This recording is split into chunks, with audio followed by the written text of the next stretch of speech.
Ce qui fait la marque de fabrique de cette équipe ivoirienne, finalement, c'est ce qu'on pourrait appeler Sagnac. C'est une nouvelle mentalité de gagneur.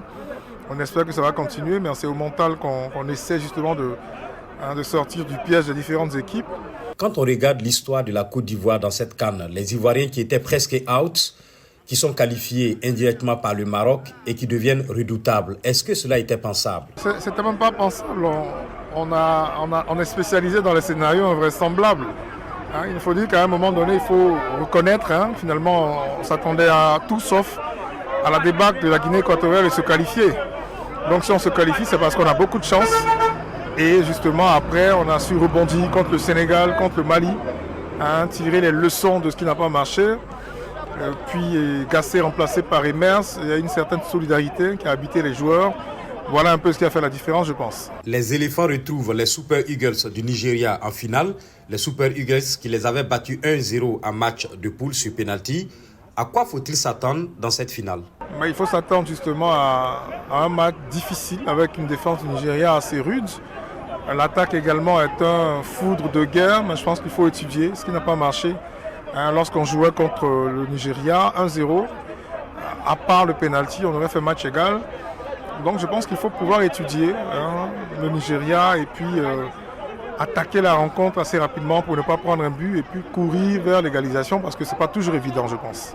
Est-ce que vous voyez la Côte d'Ivoire soulever le trophée au soir du 11 février? Ça ferait une belle histoire. Belle histoire, 3e titre, on va rejoindre le Nigeria et certaines grandes nations, sortir un peu de ceux qui ont 2 trophées.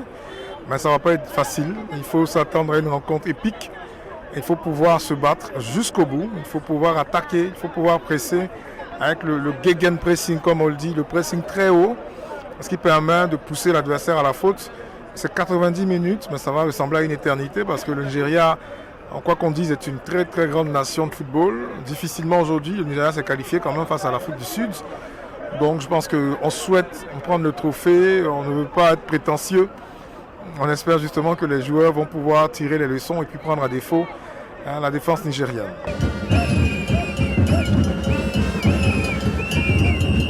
Désormais, on voit une équipe de Côte d'Ivoire soutenue, très soutenue par son public.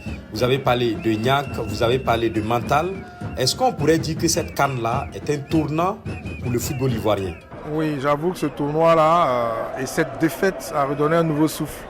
Les supporters ont été critiqués, ils se sont rendus compte qu'ils étaient plus des spectateurs que des supporters. Ceux de Boaké ont fait la démonstration et ceux de Bimpé ont fait l'extrême copie de ce qui a été fait à Boaké. Je pense que c'est intéressant.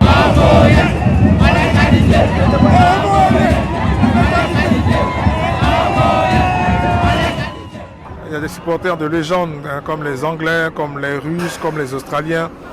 On doit faire comme eux. Je pense que ces chants-là, il faut les apprendre et puis que le 12e homme soit un vrai 12e homme, que ce ne soit pas des gens assis là qui attendent seulement les bonnes actions pour applaudir, des gens qui décident de rester debout et de chanter jusqu'à la fin.